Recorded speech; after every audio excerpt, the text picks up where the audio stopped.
Okay, so today I want to talk about a country that almost nobody in Western media is discussing seriously, and I find this very strange because if you look at this war carefully, if you really look at what is happening structurally, this country is right at the center of everything.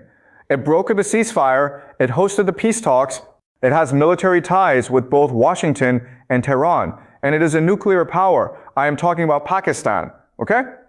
Now, I want to be very clear about something before we start.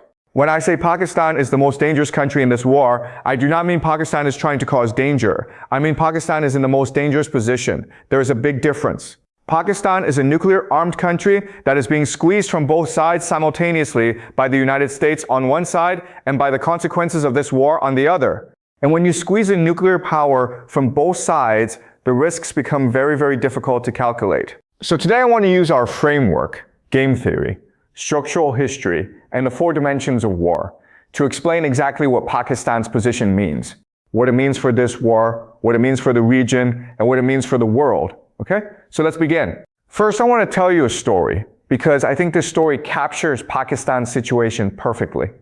Think about a man who lives between 2 very powerful, very angry neighbors. Both neighbors are in a fight with each other. Both neighbors come to this man and say, "We need your help." Now, this man is not a weak person. He has a gun. Actually, he has nuclear weapons. But his house is also very fragile economically. His family depends on remittances from people working in the Gulf. His fuel comes through the Persian Gulf. His food prices are rising every day because of this war. And now both of his powerful neighbors are knocking on his door at the same time. That is Pakistan right now. And the question I want to answer today is, what does this man do? And what happens to everyone else if he makes the wrong choice? Okay, so let's go through the facts first because in my analysis, I always start with facts before I give you interpretation. Okay, so here's what actually happened. On the 8th of April 2026, just a few weeks ago, Pakistan brokered a ceasefire between the United States and Iran. Think about what this means. A nuclear war was potentially building up. Trump had posted on Truth Social, and I want you to understand how serious this was. Trump posted, "A whole civilization will die tonight, never to be brought back again." The Secretary General of Amnesty International said, "This statement may constitute a threat of genocide." Multiple Democrats called for invoking the 25th Amendment. People around the world genuinely believed nuclear weapons were being considered, and in the middle of all of this, Pakistan stepped in. Pakistan's Prime Minister Shehbaz Sharif and Field Marshal Asim Munir, who is the army chief and the most powerful man in Pakistan, personally negotiated a ceasefire framework based on a 10-point Iranian proposal, and it worked, at least temporarily. Then on April 11th, J.D. Vance, the Vice President of the United States, flew to Islamabad with Steve Witkoff and Jared Kushner, a 300-member American delegation. They sat face-to-face with Iranian representatives for 21 hours. This was the highest level direct meeting between America and Iran since the 1979 revolution. And where did it happen? Not in Geneva, not in Vienna, not in Qatar, in Islamabad. Okay? So this is remarkable. This is historically remarkable. Pakistan, a country that does not even formally recognize Israel, became the host, the mediator, and the guarantor of the most important diplomatic process of the 21st century. And almost nobody in Western media is asking the deep question, why Pakistan? And what does it cost Pakistan to be in this position? Let me answer both of those questions. Why Pakistan? Okay, let's use game theory to understand this. In any negotiation, you need a mediator that both sides trust. And here's the problem with this war. There is almost nobody that both America and Iran trust at the same time. Let me go through the obvious candidates. Qatar. Qatar has been used before, but Qatar is a GCC member. It hosts American military bases, and Iran has complicated feelings about Qatar's relationship with the Gulf states. Also, Qatar was struck by Iranian-aligned forces earlier in this war, not the ideal neutral ground. Turkey. Turkey is interesting. Turkey is a NATO member, which gives it credibility with America. And Turkey has maintained economic ties with Iran, but Turkey and America have a complicated relationship right now. And Turkey's role in the region makes it a somewhat interested party rather than a neutral one. China. China is Iran's biggest oil customer. China has invested over $100 billion in Iran's energy infrastructure. China has obvious interest in ending this war because the closure of the Strait of Hormuz is hurting China's supply chain. But America does not trust China right now. In fact, Trump accused China of sending weapons to Iran during this war. So China cannot be a neutral mediator from America's perspective. Russia, even more obvious problem. America and Russia are deeply adversarial right now. So who is left? Who has military ties with Iran's Revolutionary Guards? Because you need to talk to the IRGC, not just the government. And who also has a relationship warm enough with Trump that Trump calls them his favorite field marshal, Pakistan.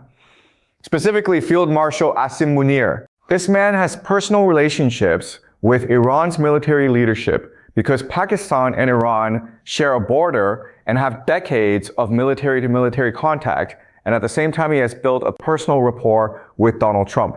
Trump genuinely likes this man, and in Trump's world, personal relationships are everything. So this is why Pakistan, not because Pakistan is the obvious choice, but because Pakistan is the only choice, and that is actually a very dangerous position to be in. Now let me explain why this position is so dangerous for Pakistan. And I want to use a historical analogy here, because historical analogies are how we understand structural patterns. Think about the city of Constantinople in the late Byzantine period. Constantinople was the most important city in the world for trade because it sat at the crossroads of Europe and Asia. Every major power needed Constantinople. The Venetians needed it, the Genoese needed it, the Crusaders needed it, the Ottoman Turks needed it. And for a while, the Byzantines were able to play all these powers against each other and maintain their position. But here's what eventually happened. Constantinople became so important to so many powers that it could no longer remain neutral. Everyone wanted to control it. And eventually the Ottomans took it in 1453, and the Byzantine Empire was finished. Now, I am not saying Pakistan will be destroyed, okay? That is not the analogy. The analogy is this. When you become the indispensable crossroads, when everyone needs you, that is not necessarily a position of strength. That is a position of dangerous exposure because now everyone wants to influence you. Everyone wants to pressure you. Everyone wants to use you. And if you fail to deliver what the big powers want, they will stop protecting you. Pakistan is the new Constantinople of this war. Everyone needs Pakistan. But that means everyone is also pressuring Pakistan, and Pakistan has very limited room to maneuver, okay? Now, I want to give you the structural analysis of Pakistan's position, and I want to use the 4 dimensions of war that I always talk about: military, economic, political, and narrative. Let us start with the economic dimension because this is where Pakistan is most immediately vulnerable. Pakistan imports nearly 80% of its oil, 80%, and a significant portion of this comes from the Gulf region, which means it passes through or near the Strait of Hormuz, the very strait that Iran has closed. So from the day this war started, Pakistan's energy costs began rising immediately. Transportation costs in Pakistani cities have doubled. Industrial electricity bills have surged. Inflation, which was already above 40% in Pakistan in 2025, is getting worse. Small businesses are struggling. Ordinary families are struggling. And then there's the remittances problem. Pakistan has millions of workers in the Gulf, in Saudi Arabia, in the UAE, in Kuwait, in Qatar. These workers send money home every month. This is not a small thing. Remittances are one of Pakistan's largest sources of foreign exchange. If the Gulf economies are destabilized by this war, if Saudi Arabia is threatened, if the UAE is hit, if the Gulf states start contracting, then Pakistani workers lose jobs, and Pakistani families lose income, and Pakistan's economy, which is already fragile, becomes even more fragile. So Pakistan has a direct economic interest in ending this war as fast as possible. But here is the problem. The faster Pakistan tries to end this war, the more it has to pressure Iran to make concessions, and pressuring Iran has its own costs. Now let us look at the political dimension, and this is where it gets really complicated. Pakistan's domestic politics are extremely fractured right now. You have a government led by Prime Minister Shahbaz Sharif, but you also have Imran Khan sitting in prison and a large part of the Pakistani population that supports him. And among that population, and among many ordinary Pakistanis, regardless of which political party they support, there is strong sympathy for Iran and for the Palestinian cause. Pakistanis are a Muslim majority country. They watch what is happening in Iran. They watch what is happening in Gaza. They have feelings about this. So when Field Marshal Asim Munir, who is effectively the most powerful man in Pakistan right now, sits in a room with J.D. Vance and works to broker a deal that could be seen as pressuring Iran, there's domestic political risk. Pakistan's public opinion does not like the idea of Pakistan being used as an instrument of American pressure on a Muslim country. That is a political landmine. At the same time, Pakistan cannot afford to alienate America. Pakistan has nuclear weapons. The United States has always been deeply concerned about the security of Pakistan's nuclear arsenal. America provides financial support to Pakistan. The IMF, which Pakistan desperately needs for economic survival, is heavily influenced by American votes. If Pakistan loses American goodwill, the economic consequences could be severe. So Pakistan is caught. It needs America's economic support and goodwill. But it cannot afford to be seen by its own population or by Iran as doing America's dirty work. This is a political squeeze. Now let us look at the military dimension, and this is where things become truly serious. Pakistan is a nuclear power. It has somewhere between 160 and 117 nuclear warheads, making it one of the larger nuclear arsenals in the world. And Pakistan's nuclear doctrine is different from America's or Russia's. Pakistan has what strategists call a first-use policy, meaning Pakistan explicitly does not rule out using nuclear weapons first if it faces an existential threat. Now, why is this relevant to the Iran war? Let me explain. Pakistan shares a long border with Iran. Any escalation of this war into Pakistani territory, any American military activity that spills over into Pakistan's airspace, any Iranian pressure that makes Pakistan feel threatened, immediately brings a nuclear power into direct contact with the most dangerous war since World War II. And here's something I want you to really think about. The reason Pakistan is in this mediating role is precisely because it has these military and nuclear credentials. Iran talks to Pakistan partly because Pakistan is a fellow nuclear power. Iran knows that Pakistan understands what it means to be threatened with nuclear annihilation. This is part of why the relationship between Pakistan and Iran's IRGC has depth. There is a shared understanding of what it means to be a smaller nuclear power in a world dominated by much larger nuclear powers.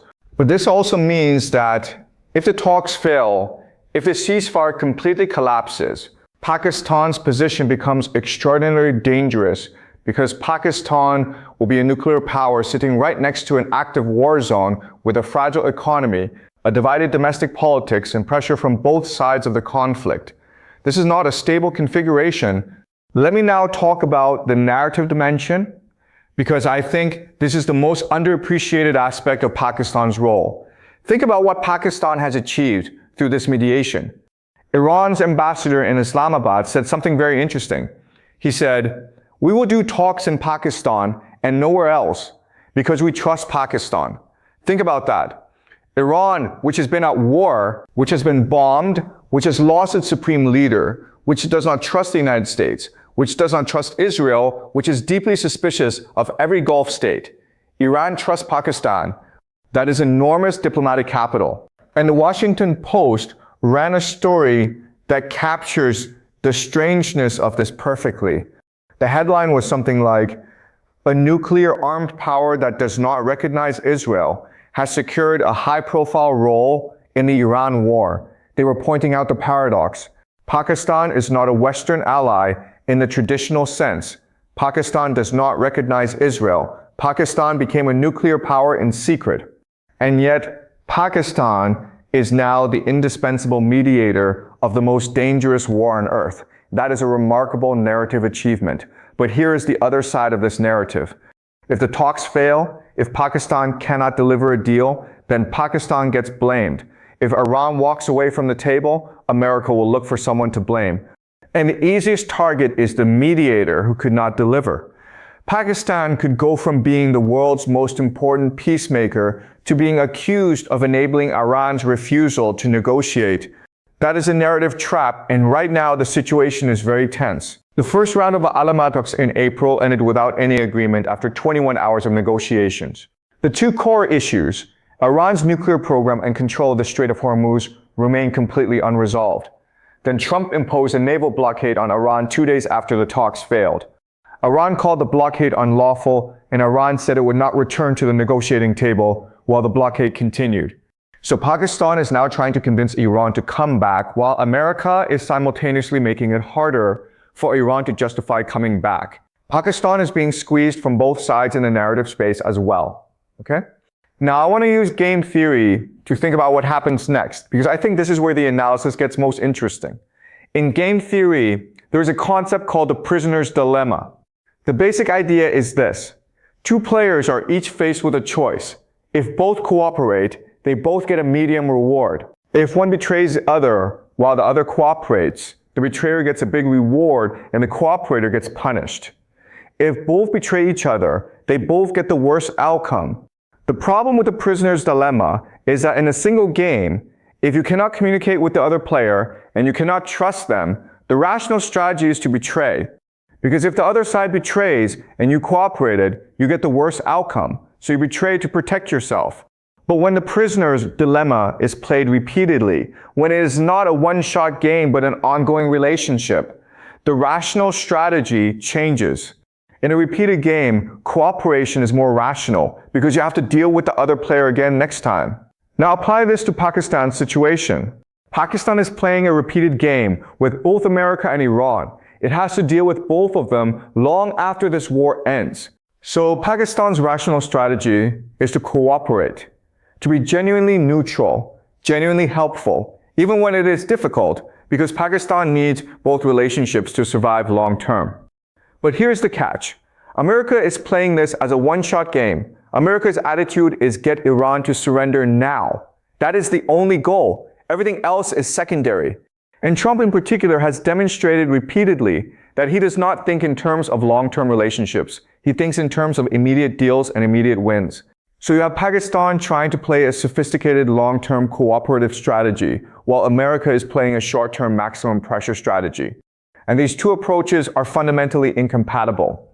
And that incompatibility is creating friction in the mediation process right now. Now, let me make my prediction, and as always, I want to be clear. This is not prophecy. This is game theory and structural history. I could be wrong, but this is what the pattern suggests. Pakistan is in a position that I would call the mercenary trap. Okay? I have talked about the mercenary trap before in the context of Israel and America, but let me apply it to Pakistan. The mercenary trap works like this. A powerful empire needs someone to do its difficult work. In this case, diplomacy with an enemy the empire cannot talk to directly. They hire a mercenary. In this case, Pakistan. The mercenary does the work. But in doing the work, the mercenary exposes itself to all the risks that the empire wanted to avoid. The mercenary takes the blame when things go wrong. The mercenary is pressured and squeezed. And if the mercenary cannot deliver, the empire abandons it and finds someone else. Pakistan accepted this role because it needed the money, the goodwill, and the geopolitical status that comes from being the indispensable mediator. But in accepting this role, Pakistan has put itself in the middle of a conflict between a declining empire and a resilient civilization. And history tells us this is not a safe place to be. What I think will happen is this. The talks will continue probably for weeks or months. There will be more rounds. The ceasefire will be extended repeatedly. Pakistan will keep trying, and in the short term, Pakistan's role protects it. As long as talks are ongoing, both America and Iran need Pakistan. So Pakistan is safe, but the danger moment comes if the talks completely and permanently collapse. If America decides to escalate massively, to go for a ground invasion, to destroy Iranian critical infrastructure, and the ceasefire dies, at that point, Pakistan loses its mediating role. Pakistan becomes just another country on the border of an active war zone. And then the vulnerabilities I described, the economic dependence on Gulf remittances, the domestic political instability, the nuclear weapons sitting next to a war, all of those become acute simultaneously. And let me end with one more thought because I think this connects to the biggest structural question of this war. We have talked in previous lectures about how this war is really about the replacement of the American empire, how different powers are positioning themselves for a post-American Middle East. And in that context, Pakistan's role is fascinating. Pakistan is a Muslim-majority nuclear power. It has ties to China through the China-Pakistan Economic Corridor, one of the most important Belt and Road projects. It has historical ties to America through decades of alliance. It has cultural and religious ties to Iran and to the broader Muslim world. And it has demonstrated in this crisis that it has a unique ability to communicate with all sides simultaneously. In the post-American Middle East that I believe is emerging from this war, there will need to be a regional security architecture. Someone will need to help manage the relationship between the two regional powers that I believe will emerge, Israel and Iran. And interestingly, Pakistan is one of the few countries that has credibility with Iran while also being capable of speaking with Israel's allies. So there is a version of this story where Pakistan comes out of this war stronger, where Pakistan's mediation role becomes permanent, where Pakistan becomes the Switzerland of the new Middle East, a neutral, trusted broker that all sides need. And given Pakistan's nuclear status, its geographic position, and its unique set of relationships, this is actually not an implausible outcome.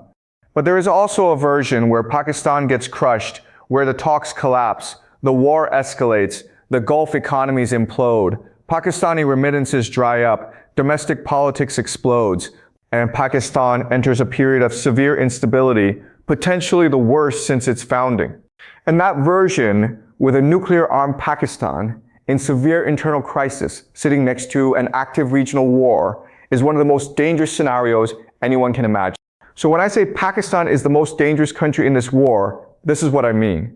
Not because Pakistan is threatening anyone, but because Pakistan's situation contains within it the potential for outcomes both very good and very bad that could reshape the entire world. Okay?